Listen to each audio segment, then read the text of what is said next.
আশা কৰোঁ সকলো ভালে আছে। আজি দুপৰীয়াৰ সাজত মই কি খালোঁ সেইখিনি আপোনালোকৰ লগত শ্বেয়াৰ কৰিম বুলি এটা ভিডিঅ' বনাই থৈছিলোঁ আৰু ভিডিঅ'টো আপোনালোকৰ বাবে আগবঢ়ালোঁ। ভিডিঅ'টো কেনে পাইছে এটা কমেণ্ট কৰিব আৰু যদি মোৰ পেজলৈ আজি ফাৰ্ষ্ট আহিছে আপোনালোকক সকলোকে স্বাগতম জনাইছোঁ। তো মই প্লেটখন ৰেডি কৰি লৈছোঁ, লৈ তাত ভাত দিছোঁ। ভাতৰ পিছত দিছিলোঁ বাতিত মই ৰৌ মাছৰ তৰকাৰী নহয়, ঠিক ইমান মানে পাতলো হোৱা নাছিলে ডাঠো হোৱা নাছিলে, বিলাহী আৰু আলুৰে বনাইছিলোঁ ৰৌ মাছ। সেয়া লগতে আছিলে চিকেনো মই আলুৰ লগতে বনাইছিলোঁ আৰু আছিলে দাইলত মুগ আৰু মচুৰ দুয়োটাই ইউজ কৰিছিলোঁ সমান পৰিমাণত, কাৰণ মচুৰ দালিটো যদিও খাবলৈ টেষ্টি হয় কিন্তু প্ৰটিনৰ যাৰ প্ৰব্লেম আছে সেইবিলাকৰ কাৰণে অলপমান প্ৰব্লেম হয় বা থাইৰয়ড থাকিলে। আমাৰ ঘৰত মচুৰটো ইমান নচলে, তথাপিতো আজি দুয়োটা সমান পৰিমাণে দি বনাইছিলোঁ কাৰণ খাবলৈ বিৰাটেই টেষ্টি হয়।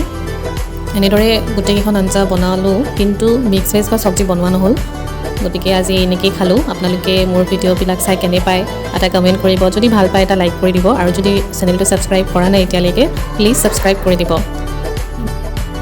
আপোনালোকৰ এটা লাইক বা এটা কমেণ্টে আমাক বহুত উৎসাহ যোগায় এনেকুৱা ধৰণৰ ভিডিঅ'বোৰ বনাবৰ কাৰণে। যেতিয়া আপোনালোকে ভিডিঅ'বোৰ চাই ভিউজবোৰ দেখোঁ তেতিয়া সঁচাই এনেকুৱা লাগে যে আৰু বনাম ভিডিঅ' আৰু আপোনালোকৰ লগত শ্বেয়াৰ কৰিম। গতিকে আপোনালোকে প্লিজ আগবাঢ়ি যোৱাত সহায় কৰিব বুলি আশা থাকিল।